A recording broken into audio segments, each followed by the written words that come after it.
Mic बंद है, sorry sorry sorry, mic बंद है, माइक बंद है, माइक बंद है। हाँ very good evening, very good evening. Mic बंद था मेरा तो आवाज ही नहीं आ रही थी, अभी आ गई है।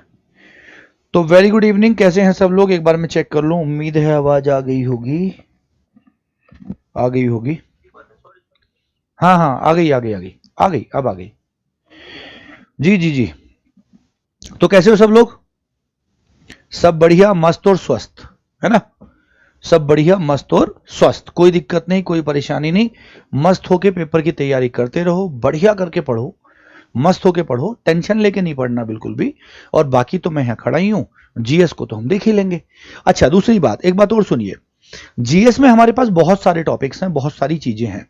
मैं ये चाहता हूं कि जीएस को हम पूरा अच्छे तरह से कवर कर लें। तो अब मुझे आप एक बात बताइए, कोई भी प्रीवियस ईयर जो है वो बहुत इंपॉर्टेंट होता है हमें पेपर के पैटर्न को समझने के लिए।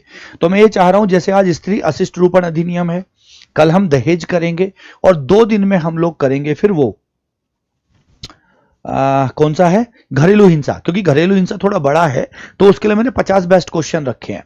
उसके बाद मैं चाहता हूं कि 2021 में जितने क्वेश्चन पेपर हुए उनमें जो भी बेहतरीन लेवल के सवाल हैं, सारे नहीं, टुच्चे मुच्चे सवाल नहीं, जो नॉर्मल सवाल है उनको क्या लेना है, 2021 में जो भी बेहतरीन लेवल के सवाल हैं, मैं ये सोच रहा हूं फिर 2021 को पूरा आपको कवर करा दें। ठीक रहेगा? मुझे हाँ नाम बताओ जरा।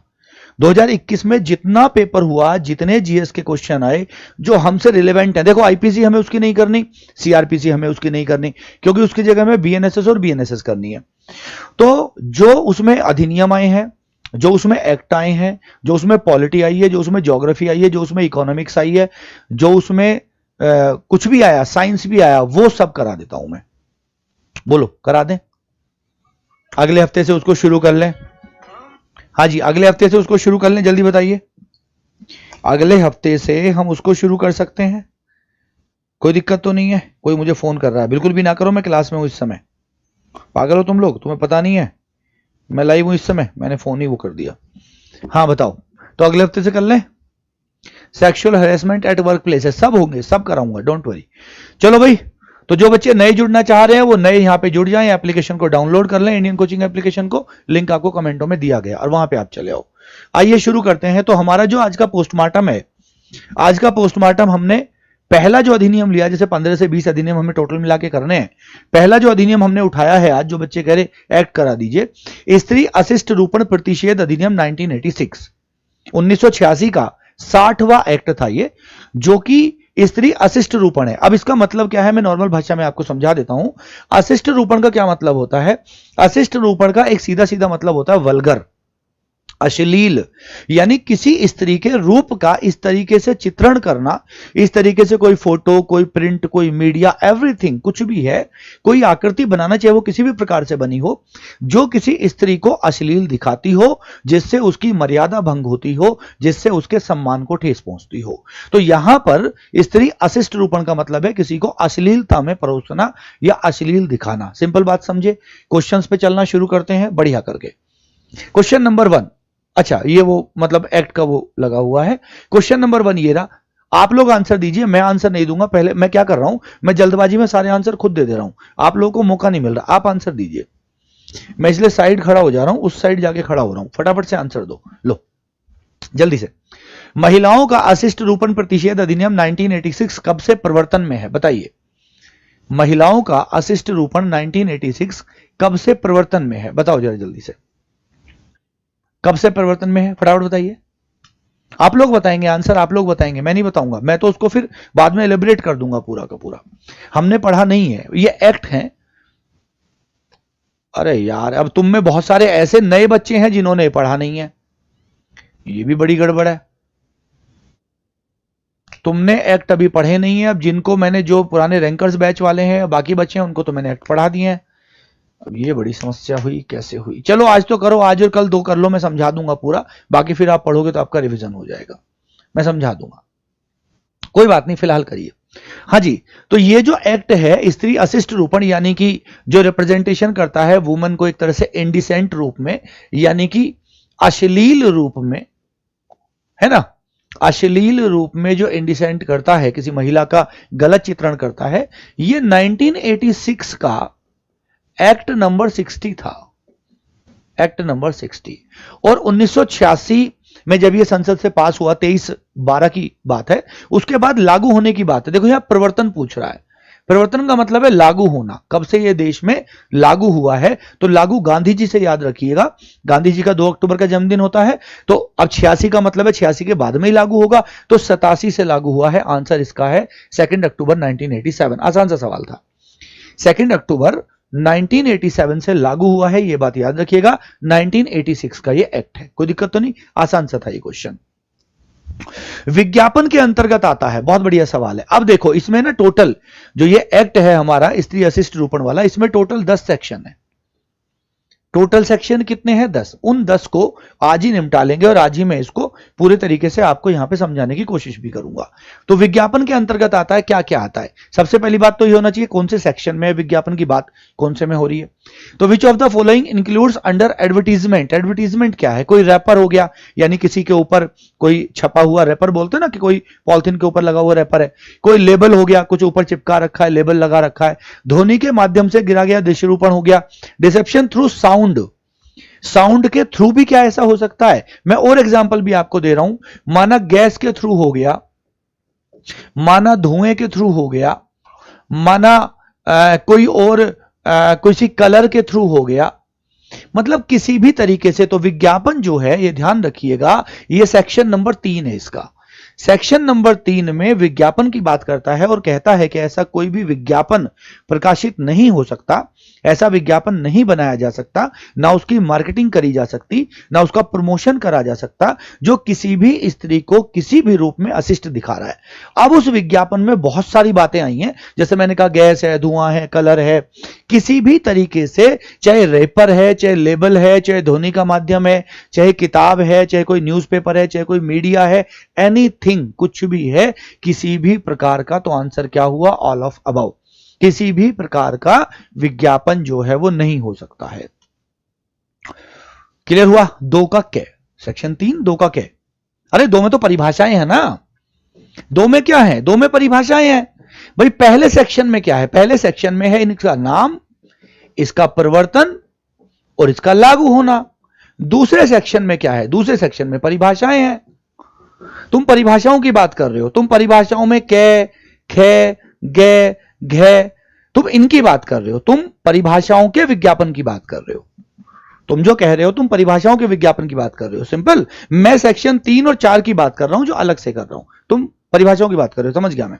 तो क्लियर हुआ? तो इसका मतलब रैपर, लेबल, धोने के माध्यम से किया गया कुछ कुछ, सभी कुछ क्या है? ये हमें क्या कहता है? विज्ञापन के अंतर्गत आता है। आगे आइए, महिलाओं के अशिष्ट रूपण के अंतर्गत आते हैं स्त्री के शरीर का अशिष्ट रूप में वर्णन, स्त्री के रूप का अशिष्ट रूप में वर्णन। अब देखो गौर से देखो, ऑप्शन में क्या है? स्त्री के शरीर का अशिष्ट रूप, यानी उसकी बॉडी को अशिष्ट रूप में दिखाया जा रहा है। उसके रूप का, यानी कि उसके जो फीचर्स हैं उनका। स्त्री का अशिष्ट रूप में वर्णन, स्त्री का, यहां पूरी स्त्री की बात हो रही है, वहां स्त्री के रूप की बात हो रही है, यहां स्त्री के अशिष्ट रूपण की बात हो रही है, शरीर की। आप बताइए तीनों में से क्या सही हो सकता है? बताएं जरा जल्दी से। हाँ जी, क्लियर? हाँ भाई बताओ।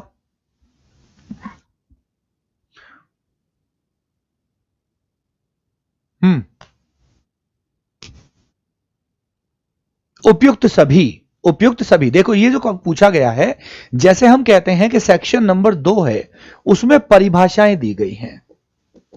क्या दी गई हैं? Declaration, definition. जैसे कै जो है वो परिभाषा दे रहा है कि भाई विज्ञापन क्या होगा, किससे हम विज्ञापन मानेंगे और कौन से विज्ञापन है जिसमें हम कह रहे हैं कि भाई ये विज्ञापन हो गया। इसी तरीके से खे हो गया, गे हो गया, घे हो गया, अणे हो गया, चे हो गया, कुल मिला के 6 बातों को इसमें सेक्शन नंबर 2 में परिभाषाओं में शामिल किया गया। अब इन्हीं परिभाषाओं में बताया गया है कि स्त्री का अशिष्ट रूपण का विज्ञापन क्या है, स्त्री का अशिष्ट रूपण क्या है, उस पर लेबल किसे आप बोलेंगे, उस पर मार्किंग किसे आप बोलेंगे, इन सारी चीजों को सेक्शन नंबर 2 में दिया गया। अब यहां से जो एक क्वेश्चन पूछा है, अशिष्ट रूपण के अंतर्गत आता है, यह सेक्शन नंबर 2 का, सेक्शन नंबर 2 का सब क्लोज, मतलब 6 कह दूं मैं, गे कह दूं यहां पे, तो 2 का गे में दिया गया है ये सब कुछ। तो 2 के ग में यह दिया गया कि जो स्त्री है उसके अशिष्ट रूपण में क्या क्या माना जाएगा, किस किस को आप स्त्री के अशिष्ट रूपण में काउंट करेंगे। तो मैंने जैसे यहां पे कहा कि स्त्री के शरीर का अशिष्ट रूपण में वर्णन करना, यानी उसकी बॉडी का, स्त्री के रूप का मतलब क्या हुआ, उसकी अपीयरेंस यानी कि वो कैसा दिख रहा है, और स्त्री का अशिष्ट रूप में वर्णन करना यानी कि पूरी जो स्त्री है उसके पूरे मतलब पूरी स्त्री का अशिष्ट रूप में वर्णन करना। तो तीनों ही बहन है, याद रखिएगा, आंसर है उपयुक्त सभी। तो सेक्शन नंबर 2 का जो ग है, जो सब क्लोज नंबर ग है, वो इन तीनों रूपों को मना करती है कि भाई किसी भी रूप में, यानी ऐसा नहीं कि केवल अपने बॉडी को दिखा दिया या चेहरे को दिखा दिया, किसी भी रूप में आप स्त्री का अशिष्ट रूपण नहीं कर सकते। सेक्शन नंबर 2 परिभाषाएं, उसमें कौन सा पॉइंट था, ये ग पॉइंट था, याद रखिएगा। बेटा जिसने नहीं पढ़ा होगा उसको समझ नहीं आ रहा होगा, तो मैं ये बात भूल गया कि जो न्यू स्टूडेंट्स हैं उनको प्रॉब्लम होगी अभी, क्योंकि न्यू स्टूडेंट्स ने ये पढ़ा नहीं है।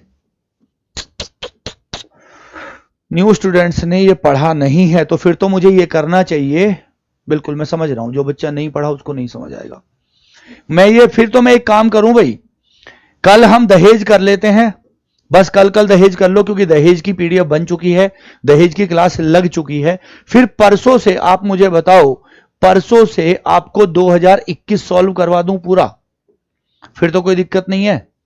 देखो मेरे पास 2 ऑप्शन है, मैं आपसे पूछ के ही करूंगा जो आप कहोगे, या तो 2021 सॉल्व कर लो, या मुझसे ये कह दो जो मैं सोच रहा हूं कि जैसे मैं पूरी इंडियन ज्योग्राफी है, अब ये तो हर बच्चे ने पढ़ रखी है, चाहे कहीं और पढ़ रखी है, मुझसे पढ़ रखी है, क्योंकि इसका तो मैंने कोई बैच लॉन्च नहीं करा। मैं एक काम करता हूं, इसके माना 250 क्वेश्चन उठाता हूं पूरी इंडियन ज्योग्राफी के, या 200 क्वेश्चन उठाता हूं बेस्ट वाले, और फिर हम ये करते हैं कि या तो पहले पूरी इंडियन ज्योग्राफी कवर कर देते हैं, तो कम से कम ये होगा कि यहां से जो 2 क्वेश्चन हमें आने होंगे उनको भी हम लोग सॉल्व कर पाएंगे। या तो ये तरीका है, या ये तरीका है कि मैं 2021 सॉल्व करवा देता हूं। अब 2021 में जो पॉलिटी आई है, जो ज्योग्राफी आई है, जो हिस्ट्री आई है, मैं उसको करा देता हूं। आप लोग मुझे बताओ,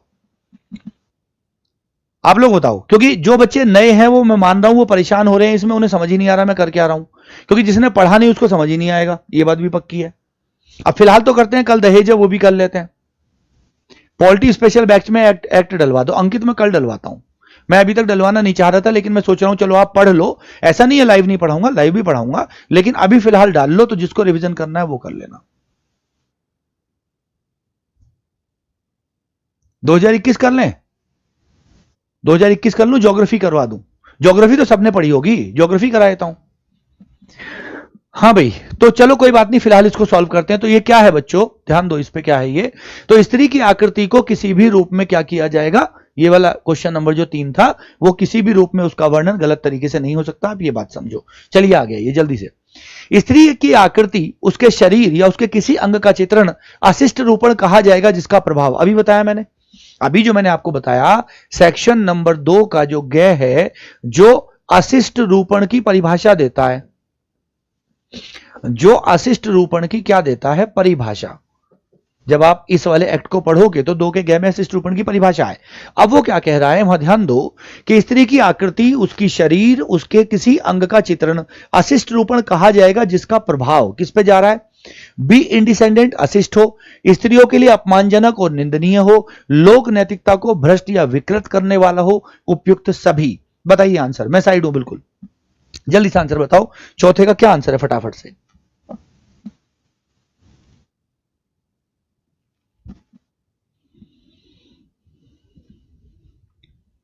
हाँ जी, अशिष्ट रूपण मैंने बताया, सूर्य अश्लील समझते हैं, किसी लेडी का अगर किसी ने अश्लील चित्र बना दिया, अश्लीलता दर्शा दी उसमें, यानी कि किसी भी तरीके से उसको भद्दा दिखा दिया जिससे उसकी किसी की इज्जत को चोट पहुंच रही है, किसी की इमेज को चोट पहुंच रही है, तो हम उसको अशिष्ट बोलते हैं। तो ये अशिष्ट जो शब्द है ये एक मर्यादित शब्द है, अश्लील एक नॉर्मल शब्द है जो सामान्य भाषा में बोला जाता है। तो देखिए, स्त्री की आकृति, शरीर, उसके किसी अंग का, यदि कोई अश्लील चित्र बनाता है, अश्लीलता से उसको प्रदर्शित करता है, तो वो अशिष्ट तो होगा ही होगा, बिल्कुल ठीक बात है भाई, जब अशिष्टता दर्शाई जा रही है तो अशिष्ट तो होगा ही होगा। स्त्रियों के लिए अपमानजनक और निंदनीय होगा, यह बात भी ठीक है, भाई स्त्री अगर किसी के साथ इस तरीके का बिहेव किया जा रहा है, कोई ऐसा चित्र बनाया जा रहा है, तो उनके लिए अपमानजनक होगा, निंदनीय होगा, ये बात भी ठीक है। लोक नैतिकता को भ्रष्ट या विकृत करने वाला होगा।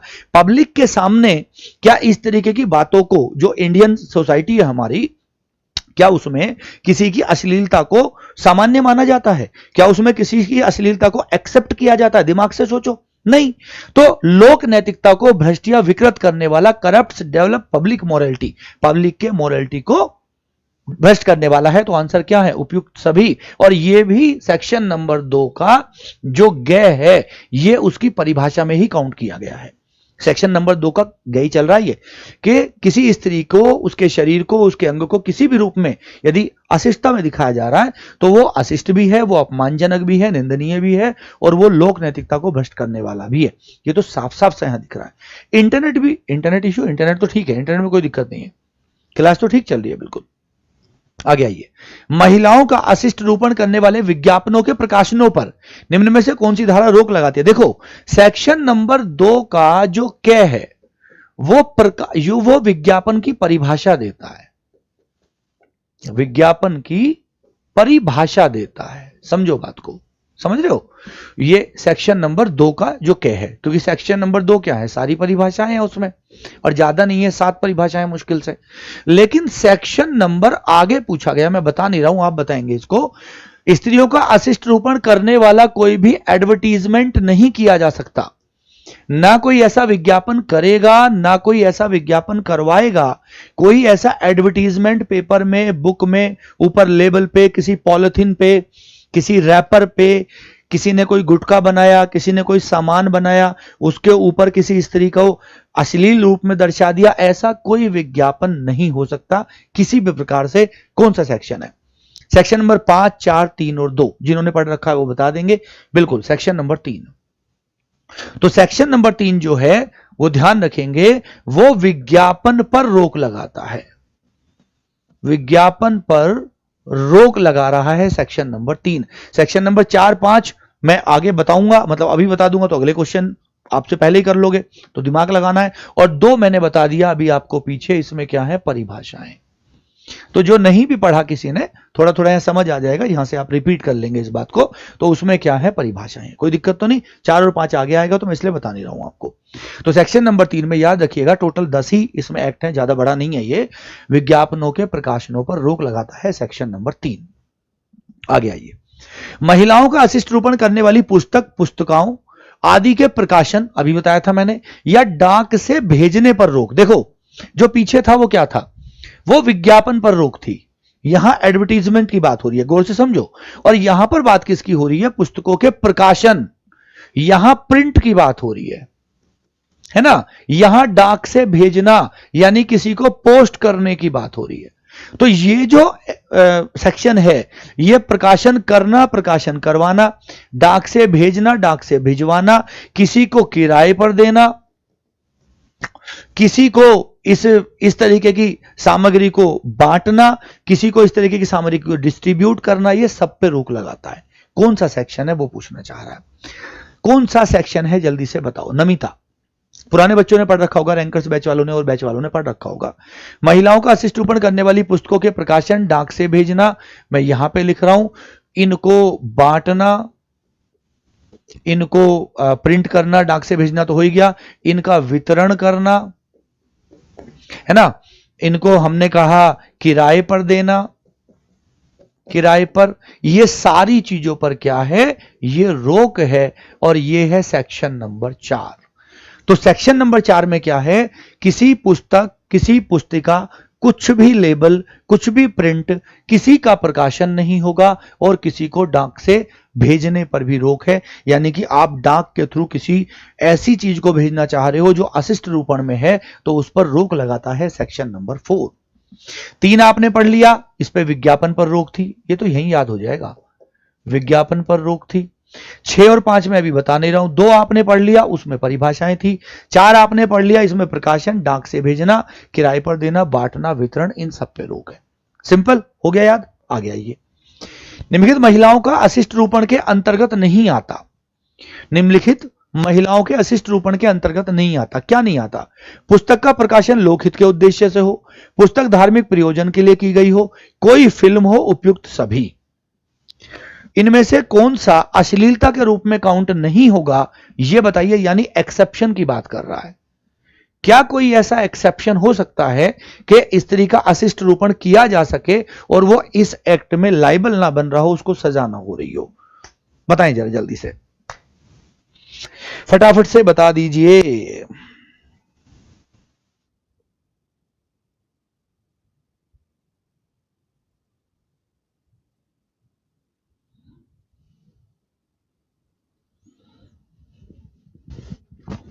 जल्दी बताओ भाई।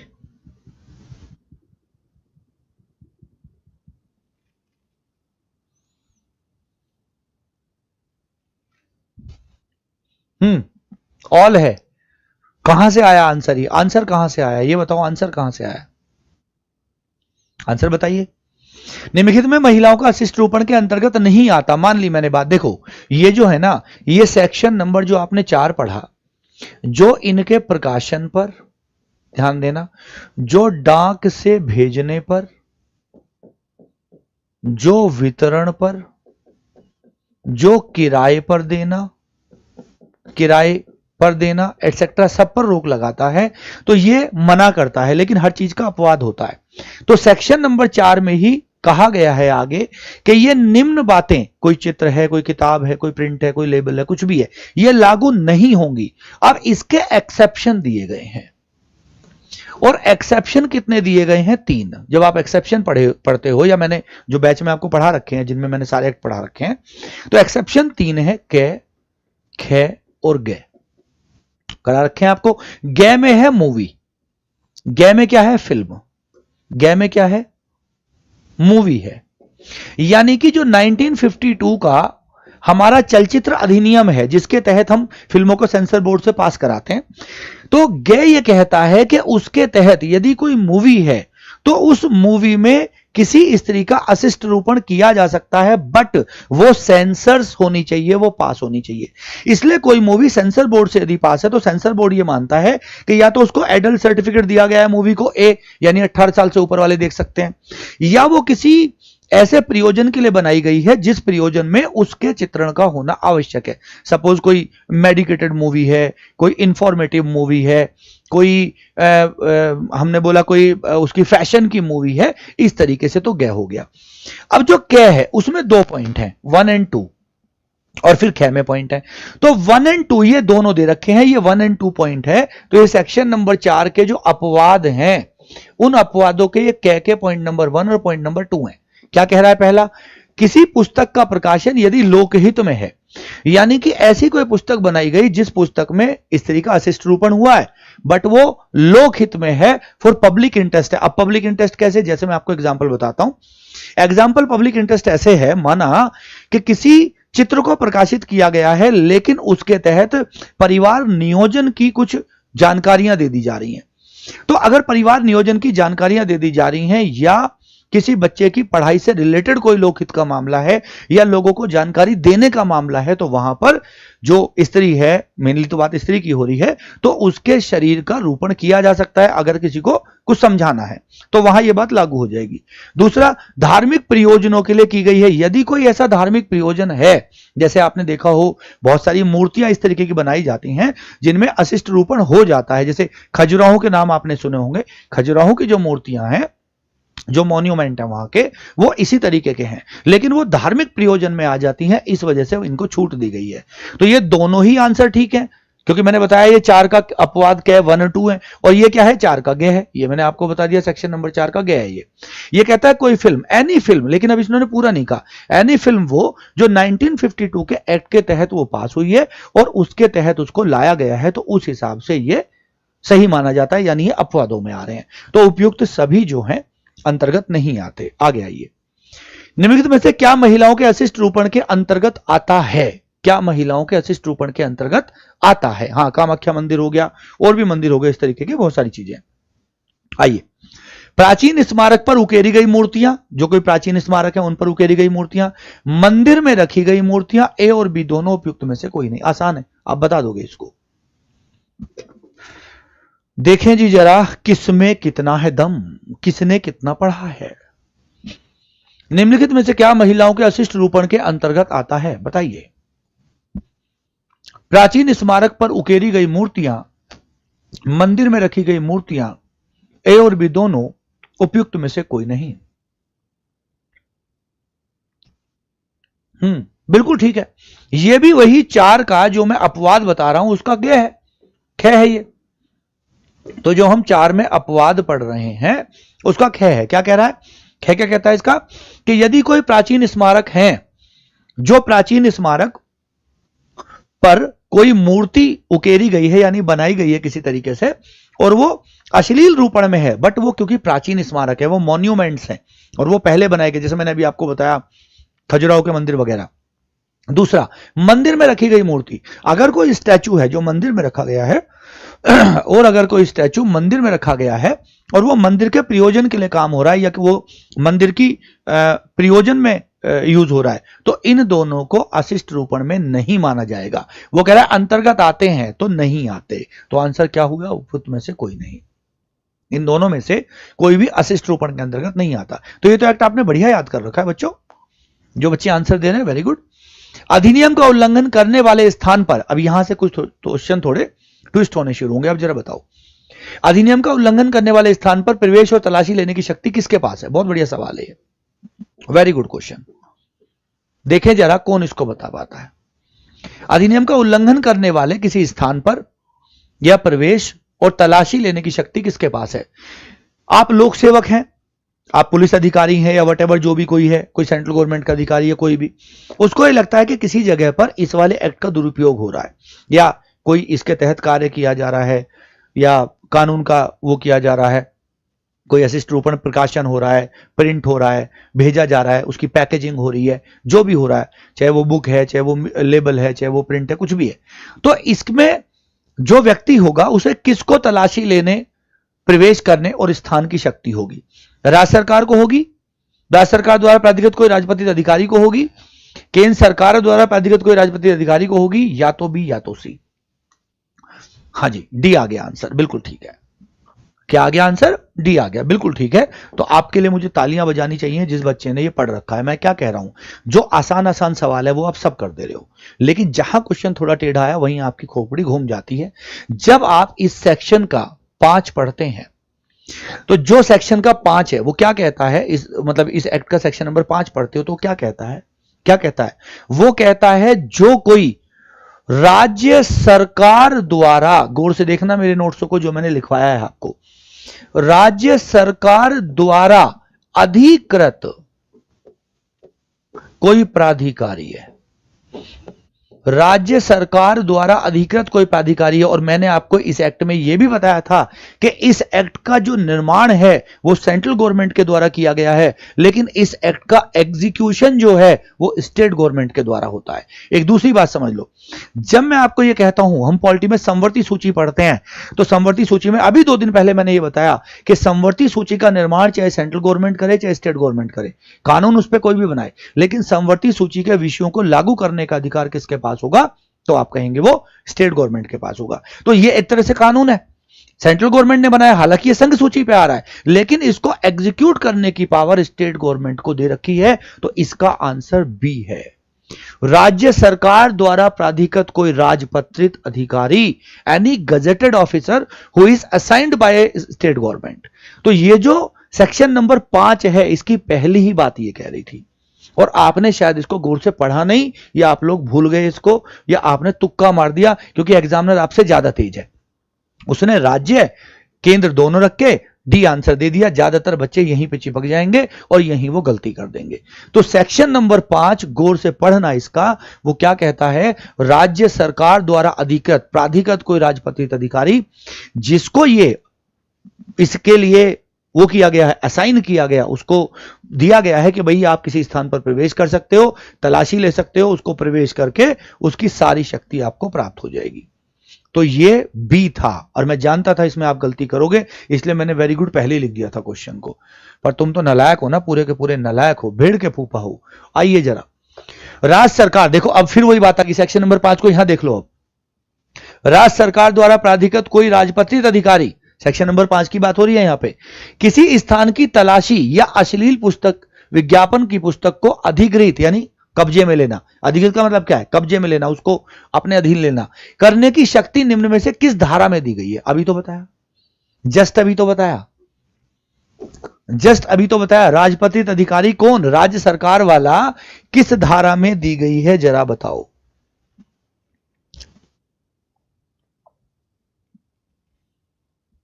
अभी तो बताया था सेक्शन नंबर 5, अभी तो बताया था, बिल्कुल पीछे ही तो बताया, ये रहा सेक्शन नंबर 5। तो सेक्शन नंबर 5 में कोई राजपत्रित अधिकारी जो है उसको ये पावर दी गई है स्टेट गवर्नमेंट की तरफ से कि आप कहीं घुस सकते हो, तलाशी ले सकते हो, सारे काम कर सकते हो। और ये सेक्शन नंबर 5 के मैंने आपको गे 3-4 पॉइंट लिखवाए थे जब मैंने कहा था कहां पे वारंट लेना पड़ेगा, कहां पे वारंट नहीं लेना पड़ेगा, कहां पे विदाउट वारंट वो काम कर सकता है। सारी चीजें आपको इसकी मैंने कराई थी, याद कर लो भैया। 4 मैंने अभी आपको बताई दिया, प्रकाशन नहीं होगा, वितरण नहीं होगा, डाक के द्वारा नहीं भेजा जाएगा। 6 और 7 पर डिस्कशन कर नहीं रहा हूं क्योंकि वो आगे आएगा। अधिनियम की धारा 5 के अंतर्गत प्राधिकृत राजपत्रित अधिकारी किसी प्राइवेट निवास गृह की तलाशी प्रवेश कर सकेगा। यह बीएनएसएस हो गई है अब, पहले यह सीआरपीसी थी। यानी सीआरपीसी में यह कहा जाता है कि कोई व्यक्ति जब प्रक्रिया करेगा तो सीआरपीसी के तहत होती थी, तो अब यह बीएनएसएस के तहत हो गई है। तो जहां भी मैंने एक्ट में आपको सीआरपीसी पढ़ाया उसको बीएनएसएस याद कर लो। बेशक धाराएं बदल गई, धाराओं से मतलब नहीं है क्योंकि पूछेगा ही नहीं। मेनली एक्ट की धारा एक्ट से रिलेटेड पूछी जाएगी। जो पुराने बैच के बच्चे हैं, अगर क्योंकि हमने वो बैच जब पढ़ा तब तो सीआरपीसी आईपीसी चल रही थी 1 साल पहले, तो अगर वहां पे आईपीसी सीआरपीसी आ रही है तो उसको पढ़ने की आवश्यकता नहीं है, बस बीएनएसएस याद कर लेना है। हाँ जी, तो अधिकृत धारा 5 के अधीन किसी प्राइवेट निवास गृह की तलाशी कर सकेगा। बताओ कैसे कर सकेगा? विदाउट वारंट कर सकेगा, वारंट लेके करेगा, परिस्थितियों पर निर्भर होगा, या तो बी या तो सी। किस पर निर्भर होगा? अगर प्राइवेट निवास गृह में जाना है, प्राइवेट में जाना है, किसी की प्राइवेट संपत्ति में घुसना है, तो कैसे होगा? हमेशा याद रखो, अगर प्राइवेट संपत्ति में जाना है तो सेक्शन 5 का पहला हिस्सा कहता है, मतलब जब सब क्लोज आएंगी तो उसमें पहले हिस्से के नीचे लाइन लिखी है कि यदि प्राइवेट निवास गृह में जाना है तो वारंट लेके ही जाएगा। यानी कि किसी पुलिस अधिकारी को यह लगता है आप दरोगा बन गए, आपको गवर्नमेंट ने असाइन कर दिया कि भाई ठीक है इसके लिए छापा मारो, और आप किसी के घर में घुस जाते हैं बिना वारंट, नहीं, आपकी नौकरी चली जाएगी, आपके ऊपर केस लग जाएगा। अगर आप प्राइवेट उसमें जा रहे हैं, आपके पास बेशक एविडेंस है, बेशक आपको सूचना मिली है, बेशक आपके गुप्तचर ने आपको सूचना दी है, बट आप वारंट लेके ही किसी प्राइवेट घर में घुसेंगे। अब ऐसा किसके अकॉर्डिंग है? बीएनएसएस के अकॉर्डिंग, बीएनएसएस के अकॉर्डिंग है। बात समझ में आ रही है? बिना वारंट के किसी के प्राइवेट घर में नहीं घुस सकते, ये ध्यान रखिएगा। कौन सा सेक्शन चल रहा है? सेक्शन नंबर 5 ही चल रहा है। धारा 5 के अंतर्गत प्राधिकृत राजपत्रित अधिकारी को वस्तु के बारे में, जो वस्तु है उसके बारे में सूचना यथासंभव शीघ्र किसे देगा? यह भी सेक्शन नंबर 5 ही है।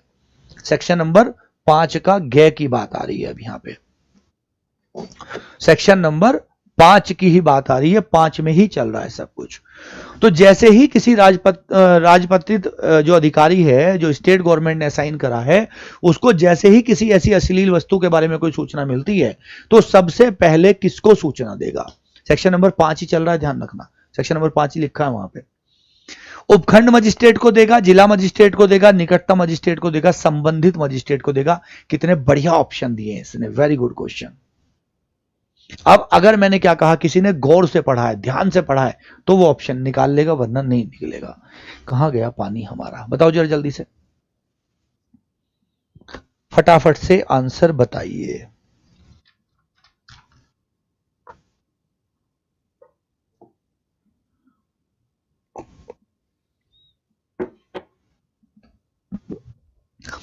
मैंने अभी बताया सेक्शन नंबर 5 का गे यानी कि 3, वहां पे कहा गया है कि यदि स्टेट गवर्नमेंट ने असाइन किया और किसी को कोई जानकारी मिलती है तो सबसे पहले, गौर से देखना वो हमारे नोट्सों में क्या लिखा है, निकटतम मजिस्ट्रेट, नियरेस्ट मजिस्ट्रेट को इसकी सूचना देगा, यानी जो भी उसके करीब है, जो भी उसके पास में है, ताकि ये निकटतम मजिस्ट्रेट इस राजपत्रित अधिकारी को यह कह सके कि भैया आप इस वस्तु को अब आप अपने कब्जे में ले लो और इसके ऊपर आगे की कार्यवाही शुरू करो। तो आगे की कार्यवाही शुरू करो, इसको अपने कब्जे में ले लो। ऐसी जानकारी सबसे पहले निकटतम मजिस्ट्रेट को दी जाएगी, नियरेस्ट मजिस्ट्रेट को, याद रखिएगा। उपखंड सब डिवीजन से मतलब है नहीं, जिला मजिस्ट्रेट को मतलब नहीं इस बात का, जिला मजिस्ट्रेट बड़े लेवल का हो गया अलग, और जो कंसर्न मजिस्ट्रेट है, ये आंसर हो सकता है, बट हो सकता है कंसर्न मजिस्ट्रेट उस समय पे कहीं और हो। तो इसीलिए कहा गया कि जो भी मजिस्ट्रेट हो, जो भी, बट जो आपके पास में है, आप सबसे पहले उसको जानकारी देंगे। याद रहेगी ये बात? हाँ जी, हाँ, बीएनएसएस में बढ़ाया था। इस अधिनियम के उपबंधों का उल्लंघन करने वाला दंडनीय किया जा सकता है, यानी शास्ति आ गई। शास्ति आ गई मतलब पनिशमेंट आ गई, या आपने कहा जी दंड आ गया। तो बताइए, इस अधिनियम के उपबंधों का उल्लंघन करने वाला व्यक्ति दंडनीय हो सकता है, दंडनीय किया जा सकता है कौन सी धारा में? बताओ। 5 तो आपने पढ़ ली, राजपत्रित अधिकारी है, स्टेट गवर्नमेंट द्वारा नियुक्त है। 6, 7, 8 की बात हो रही है, उससे पहले की 4, 3, 2 भी हम पढ़ के आ चुके हैं। आप बताइए। हां, धारा नंबर 6, बिल्कुल ठीक। धारा नंबर 6 में दी गई है शास्ति, यानी इसमें दिया गया है दंड। धारा नंबर 6 में दी गई है शास्ति, इसमें दिया गया है दंड। अब मैं अभी नहीं बता रहा हूं क्योंकि आगे 2 क्वेश्चन दंड वाले आने वाले हैं, तो मैं उन्हीं को बताऊंगा, है ना। दंड है ये, धारा नंबर 6 में इसकी शास्ति दी गई है, दंड दिया गया है, बस इतना याद रखना। 7 और 8 भी नहीं बता रहा हूं क्योंकि आगे आएगा, और दंड का क्वेश्चन अगला वाला है, तो वहां पर डिस्क्राइब करेंगे। आइए, कोई व्यक्ति जो इस अधिनियम की धारा 3 और 4 के उपबंधों का उल्लंघन करता है, वह दंडनीय होगा। अब देखो, 3 में क्या है? 3 में क्या था? सुनो, हमने कहा विज्ञापन पर रोक है, बोलो। 4 में क्या था? हमने कहा प्रकाशन पर, हमने कहा उत्पादन पर, हमने कहा वितरण पर, हमने कहा डाक पर, हमने कहा बांटने पर रोक है। अब इन दोनों में किसी ने अपराध करा, तो इनके तहत सजा कौन सी धारा दे रही है? 6। तो ये 3 और 4 के उपबंधों का उल्लंघन करने वाले को दंड मिलेगा 6 में, ध्यान रखना। अब 6 क्या कह रहा है, ध्यान दो। कार्रवाई जिसकी अवधि 2 वर्ष तक की हो सकती है, जुर्माने से जो 2000 रुपए तक का हो सकेगा। अब ऑप्शन देखो कितना बढ़िया घुमाया गया, ए या बी दोनों। सी ऑप्शन में ए या बी दोनों है, लेकिन डी ऑप्शन में ए एवं बी, एवं मतलब प्लस, मतलब और। बताइए, मैंने ये बात आपको बीएनएस में और या एवं या प्लस यानी दोनों होंगे। बताओ जरा कौन सा आंसर होगा? देखें जरा कौन इसको बता पाएगा, देखें कौन इसको बता पाएगा।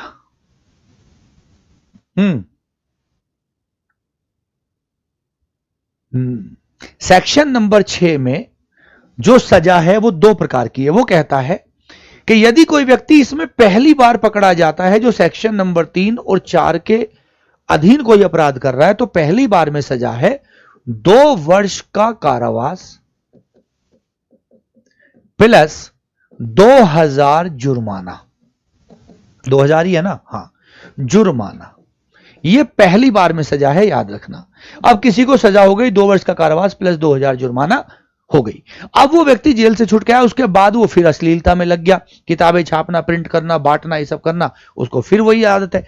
अब नेक्स्ट टाइम यानी पुनरावृत्ति, यानी पुनरावृत्ति का मतलब कि यदि वो दोबारा पकड़ा जाता है, तिबारा पकड़ा जाता है, या बार बार पकड़ा जा रहा है, तो इस बार सजा हो जाएगी 5 वर्ष। इस बार सजा हो जाएगी मिनिमम 6 माह। ये 2 वर्ष तक है, 2 वर्ष तक, ये 2 वर्ष तक है, यानी 2 वर्ष से कम कम भी हो सकती है, 2 वर्ष तक है, लेकिन यहां मिनिमम 6 माह है। अगर दोबारा पकड़ा गया मैक्सिमम 5 वर्ष है, और प्लस है 10,000 रुपए का जुर्माना। 10,000 रुपए का जुर्माना, ये ध्यान रखिएगा। तो फिलहाल इस वाले में जो ऑप्शन बन रहा है वहां प्लस मैंने लिखा है, तो दोनों होने चाहिए, तो आंसर ये बनेगा डी। आंसर 4 बनेगा, क्योंकि दोनों हैं या नहीं है। गौर से सुनो, या नहीं है, या नहीं है। पहली बार में 2 साल, 200 नहीं 2000 रुपए, अरे 200 नहीं 2000, तूने एक जीरो कम लगा दी बच्चे, कोई बात नहीं। कंपनियों द्वारा अपराध को दंडनीय बनाया गया, बहुत बढ़िया क्वेश्चन। कंपनियां क्या है? कंपनी, कंपनी का मतलब कोई व्यक्ति, उसका भार साधक अधिकारी, यानी जो उसका ऑनर है, उसका कोई मैनेजर है, एनीथिंग। और याद रखना, कंपनी का मतलब एक कंपनी भी है, क्योंकि आपने सजा अगर किसी व्यक्ति को दे दी, उसके ऑनर को दे दी, या जो उसको ऑथराइज कर रहा है उसको दे दी, लेकिन कंपनी को भी तो बैन करोगे। आपने आदमी को तो सजा दे दी, कंपनी फिर भी चल रही है, कंपनी छापे जा रही है, क्यों भाई? ऐसा नहीं होगा ना। तो कंपनी में सब लोग आते हैं, लाइबल सब होते हैं। कोई कंपनी का व्यक्ति जो एक तरह से ऑथेंटिक है, उसके लिए मालिक है, सीईओ है, जो भी कोई है, भार साधक अधिकारी है कोई उसका, और कंपनी का मतलब कंपनी भी है। यह भी बात याद रखिएगा इस सेक्शन में, सेक्शन नंबर 7।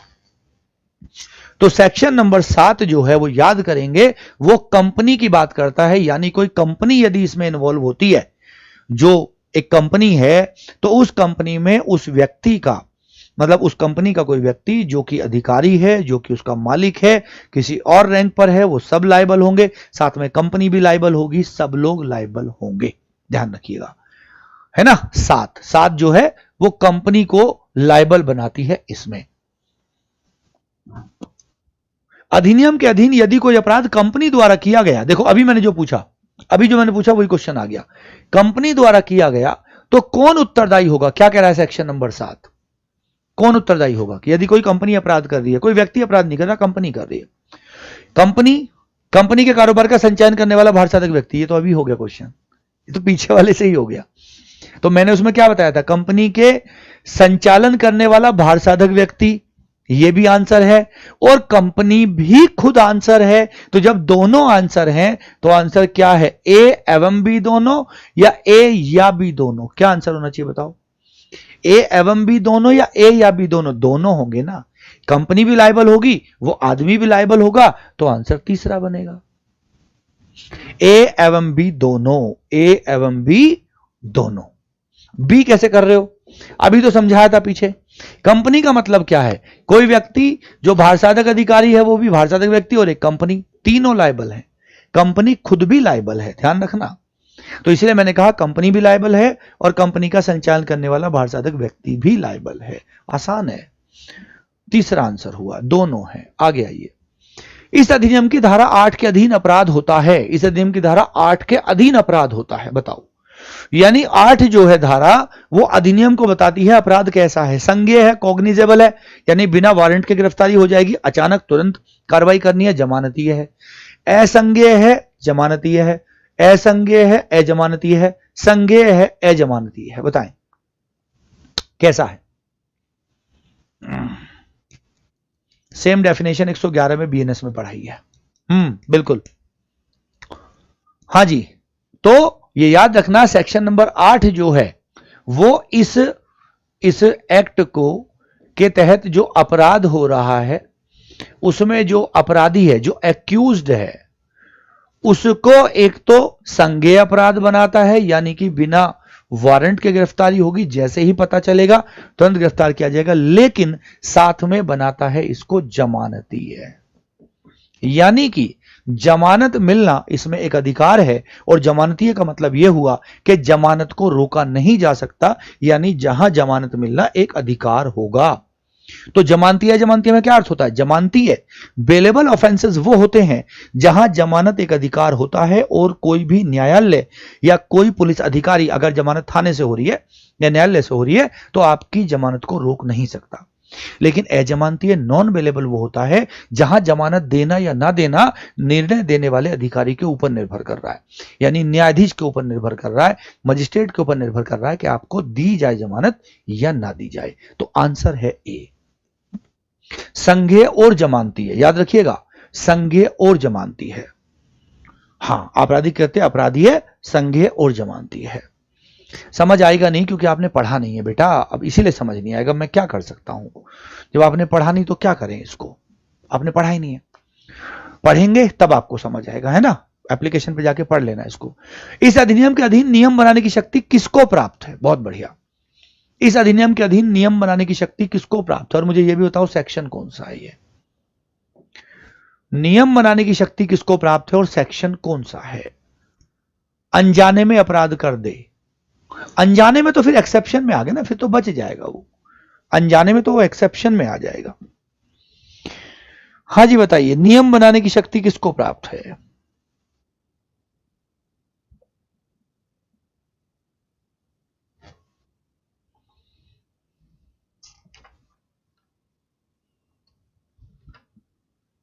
बताओ, पढ़ाया है? हाँ पढ़ाया, अभी अभी मैंने बातों बातों में ही बता दिया था, कुछ देर पहले मैंने कुछ देर पहले बातों बातों में ही बताया था कि सेक्शन नंबर जो 10 है, ये आखिरी सेक्शन है इसका, ये इसमें नियम बनाना, इसमें संशोधन करना, इसमें किसी भी प्रकार का कोई फेरबदल करना, यह शक्ति संघ सरकार को देता है।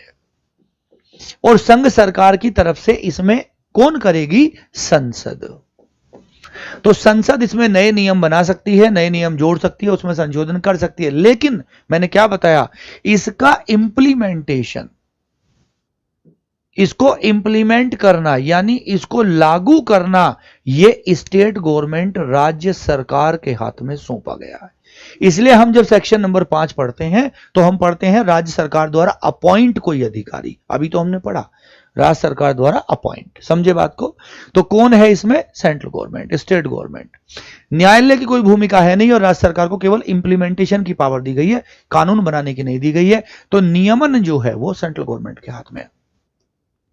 अपराधों को संज्ञेय और जमानतीय बनाया गया, अभी तो पढ़ा है हमने। अपराध को संज्ञेय जमानती बताया गया, बताओ कौन से में? अभी पढ़ा, जस्ट अभी कुछ देर पहले। हाँ, राज्य सरकार द्वारा प्रवर्तनीय है, बिल्कुल ठीक है, प्रवर्तन में लाया जाएगा। बताओ, अभी तो पढ़ा था। संज्ञेय जमानतीय है और संज्ञेय है, अभी तो पढ़ा है। जल्दी बताओ, फटाफट से जल्दी बताइए।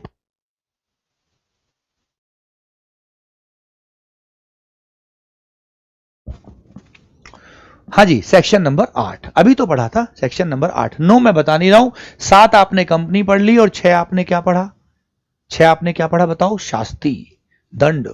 सद्भाव के लिए किए गए कार्य संरक्षण हेतु आप दरोगा जी हैं, दरोगा जी को स्टेट गवर्नमेंट ने अपॉइंट कर दिया कि भैया आप जाओ और इसको रोक लगाओ। आपको किसी ने गुप्तचर ने सूचना दी कि साहब ऐसे ऐसे फलाने घर में ये सब हो रहा है। आपने वारंट लिया, छापा मारा, एक दो लोगों को कंटाप पे लगा दिया, आपने सारी चीजें कर ली, लेकिन हुआ क्या कि वहां पे कुछ मिला नहीं। जब मिला नहीं कुछ भी, तो उस परिवार वाले ने न्यायालय में आपके खिलाफ केस थोप दिया कि साहब आपने हमारी जो है बेइज्जती करी है, मोहल्ले में हमको